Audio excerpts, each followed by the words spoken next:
Hello everyone, welcome to the Blue Wave. So we're having a bit of a full circle moment here on the channel because my first video was about Christie announcing his presidential run all the way back in April or May, I believe. And now what we have is Christie announcing that he is suspending his 2024 presidential campaign. Ladies and gentlemen, suspending his campaign. Wow. This is the only guy who has hit Donald Trump in any sort of meaningful, tangible, recognizably consistent way. And what it's led to is him essentially becoming an outcast in the Republican Party and has been dubbed a rhino, okay, by Donald Trump, which we all know is basically is a death sentence to be dubbed a rhino by Donald Trump in 2024. So let's check out this article here real quick from CNN, which says Christie is ending his 2024 presidential campaign. Former New Jersey Governor Christie announced Wednesday that he is ending his campaign for the Republican nomination, marking the exit of the most outspoken critic of former President Donald Trump in the GOP primary. It is clear to me tonight that there isn't a path for me to win the nomination, which is why I'm suspending my campaign tonight for President of the United States, he said at a town hall in Windham, New Hampshire, just 13 days before the first in the nation primary. He called it the right thing to do and that he would never enable Donald Trump to become the president of the United States ever again. Okay. So what happened with Christie's campaign? Well, we kind of talked about it a little bit already. He's willing to tell the truth about Donald Trump and in a consistent, realistic way. And the Republican base at large, they do not want to hear the truth about Donald Trump because it's going to make them go back on a bunch of things that they've believed and said and for years and years and years, going all the way back to 2015. Okay. The Republican Party is all in on Trump. So I have to say, I gained quite a bit of respect for Christie for even having the gall to say the things that he said about Donald Trump at all, okay? Because he would know better than anybody, being in Trump's orbit from 2015 all the way up until January 6th, really, when Christie decided he was off the Trump train on January 6th. These guys were two peas in a pod, okay? These guys are like, they were like very, very, very close with each other, Christie and Trump, and they spoke a lot. And for Christie to decide he was going to say what he said about Trump during the campaign, to me is basically what happened was Christie had the angel on his ear and the devil on his shoulder. I mean, on his ear. What does that mean? He had the devil on his shoulder and the angel on his shoulder. And ultimately, the side that told him Trump is going to be remembered by American history badly. Okay, and Trump is going to be remembered as a shit stain. And Trumpism is going to be remembered as a shit stain on the United States of America's legacy. Okay. Christie could see this. Okay. He's not a dumb guy. He saw what happened on January 6th, just like anybody else did. And he realized how bad of a legacy and how basically history's not going to remember Donald Trump kindly. Okay. And he said, holy crap.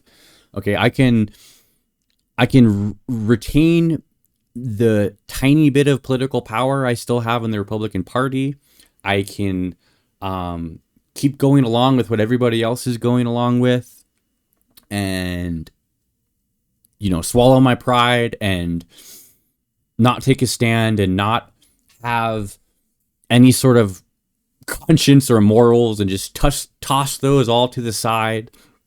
And that's what 85, 90, 95% of Republicans have done when it comes to standing up to Donald Trump. Okay, there's a few that haven't. All right. Unfortunately, you can basically count them on one hand. I mean, Liz Cheney, Adam Kinzinger, Mitt Romney. Okay, these are the Republicans that are actually trying to save the Republican Party or whatever. I don't really think there's anything there worth saving in the first place. But if you do happen to think that, and you do want the party to go any other direction than the path and the direction that Donald Trump is taking the party, okay, I forgot my point. But anyways, Christie, the point is that in this day and age, to run a campaign where your sole focus, not sole focus, you had other things, but Christie was never really had any realistic chance to win it. And I think that he knew that deep down.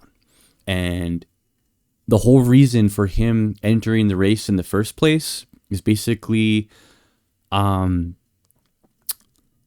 kind of him having not a midlife crisis, or not. I don't know if that's the way to put it, because Christie is, a pretty old man at this point, right? In his 50s or whatever. So I'm not sure if it's a midlife crisis, but he kind of had this coming to the light moment where it was like, there's nobody speaking up against Trump. There's nobody saying the truth. So I got to do it. Even if it's going to hurt me in the short term, even if it's going to get me a lot of flack and a lot of disdain from the Trump-loving GOP, I got to do it. Because if I don't do it and I don't say anything, I'm going to look back on my involvement with this guy, and I'm going to look back and gone, wow, I have all these regrets now. I have all this bad feelings about how I sort of didn't do what deep down I knew I should do. And I let other things get the best of me, right? Which is what happened to the Republican Party for the whole Republican Party prior to January 6th. Everyone was on board, okay? And it took literal Confederate flags being flown inside the Capitol, okay, by an insurrectionist mob who overpowered Capitol Police and stormed into and broke windows, and I mean, just craziness, right?